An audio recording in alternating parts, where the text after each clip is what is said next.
Betsy Clark, your mindset coach, for another So What Wednesday. And I wanted to go over something that's sort of come up in my week this week. And I was talking to some friends at lunch and realized I'm not the only one who's ever been triggered. And how do we handle that from the perspective of our mindset? And how do we not stay triggered or stuck? Or worse, lose ourselves in a situation? And I had a situation at work where I felt like there was a bait and switch going on, and something was represented, and halfway through the process and the negotiation before the contract was signed, I realized that they were not going to deliver on what they had pitched out originally, and I confess I got triggered. And it was an interesting experience for me because I was thinking, how do I keep the mind monkeys from running havoc?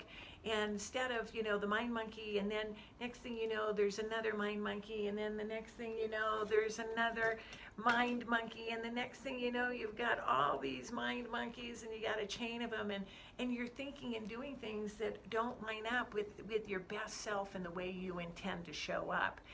And it led me to thinking, how do our values play into that? How do they help us with our decisions? How do they help us get unstuck and be true to ourselves? As William Shakespeare said, to thy own self be true.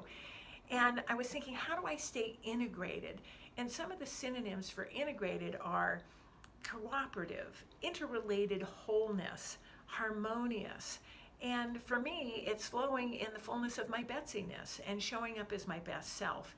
And the Latin word is integratus, which means to renew and to restore. And I was thinking, when I show up as I intend, when I come at something with confidence, because I know who I am, I know what I bring to the table, and I know what value I add through a myriad of coaches and learning and understanding my strengths and things like that, I can show up as my best self, and I can renew my self-respect and my self-esteem. And I think that really matters.